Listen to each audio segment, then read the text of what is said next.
Hello and welcome again to Study English IELTS Preparation. I'm Margot Politis. Today we're going to look at intonation, how we use a rising or falling tone of voice to convey meaning.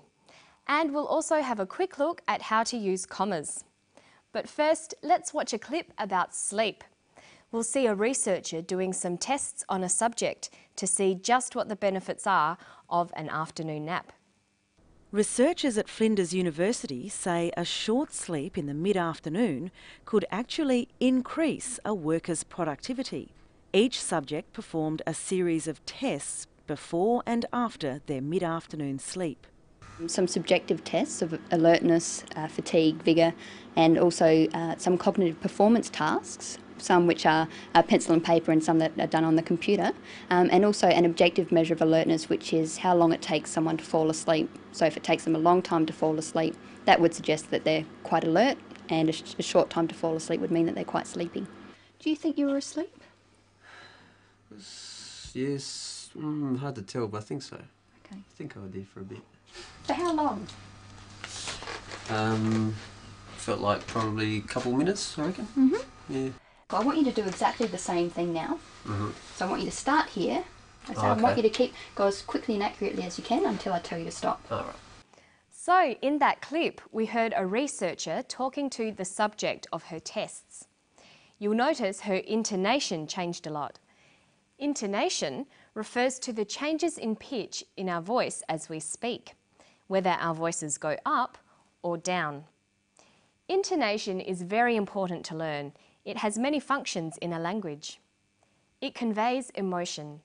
We can tell immediately listening to someone how they feel. Someone can sound happy or sound sad. Hello, how are you? Hello, how are you? Intonation also conveys meaning. It lets the listener know whether something is a question or a statement, or it can indicate different levels of certainty or uncertainty. Hello, are you well? Hello, are you well?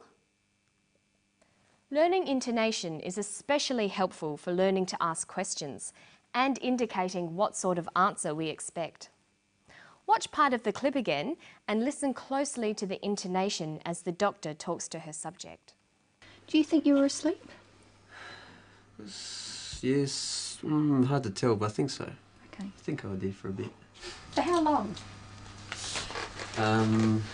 Felt like probably a couple of minutes, I reckon. Mm-hmm.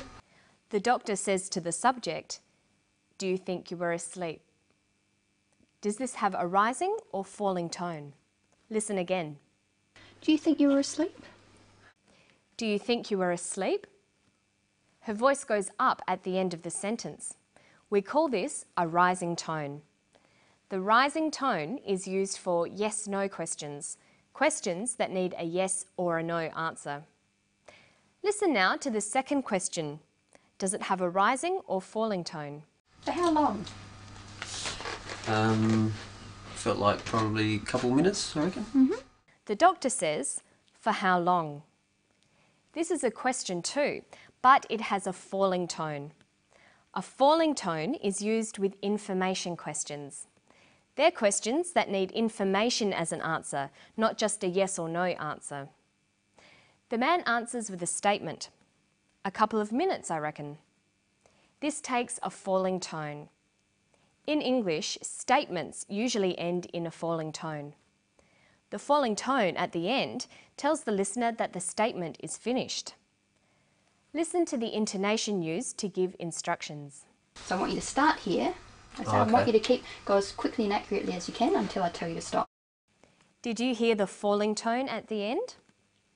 She said, "Until I tell you to stop." This tells the listener that this is the end of the instruction.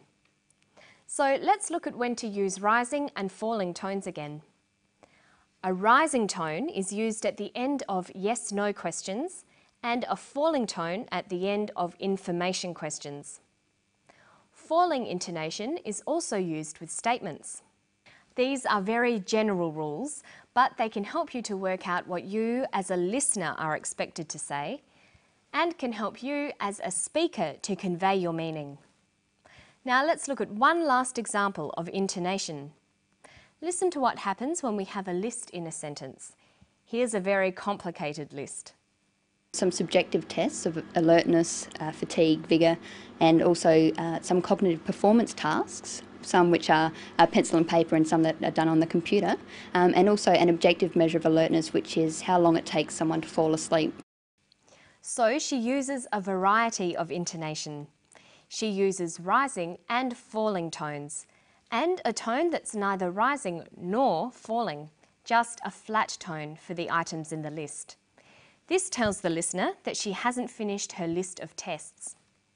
And then for the very last item in the list, how long it takes someone to fall asleep.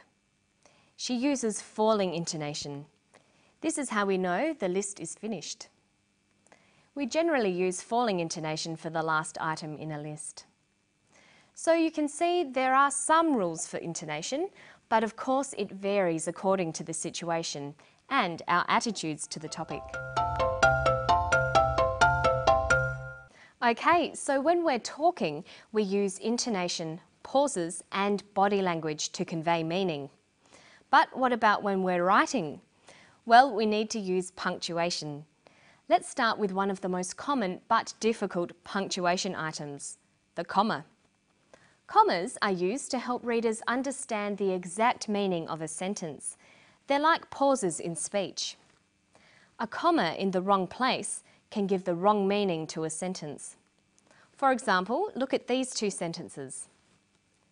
Stop, Jane. Stop, Jane. In the first sentence, the comma shows where there is a pause in speech. Stop, comma, Jane.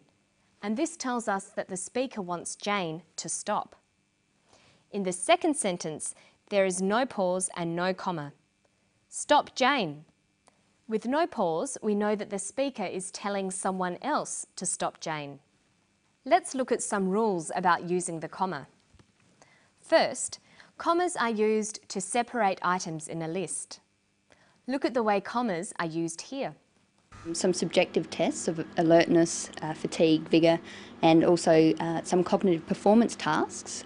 Okay, so notice that when we write down her speech, we put commas where she uses pauses, and we use intonation to separate the items in a list. We write alertness, comma, fatigue, comma, vigour. We read this as alertness, fatigue, vigour. Adding a comma between items in a list tells us clearly how many different items there are. A second use of commas is to separate clauses in a sentence. We use a comma to separate dependent and independent clauses, but only when the dependent clause is first in the sentence. This sounds complicated, but it's not really. Here's an example of a dependent clause, because he was very tired, followed by an independent clause, he went to bed. Notice that we use a comma. Because he was very tired, comma, he went to bed. But let's swap the clauses around. He went to bed because he was very tired. In sentences like this, with the independent clause first, we don't need a comma. Listen to the different way they read out, and you can hear why. Because he was very tired, he went to bed. Notice the pause. He went to bed because he was very tired. There's no pause. So sometimes when you're writing, it helps to think that if there's a pause, you might need a comma. And that's where we're going to pause today. Hope you enjoyed Study English. I'll see you next time. Bye-bye.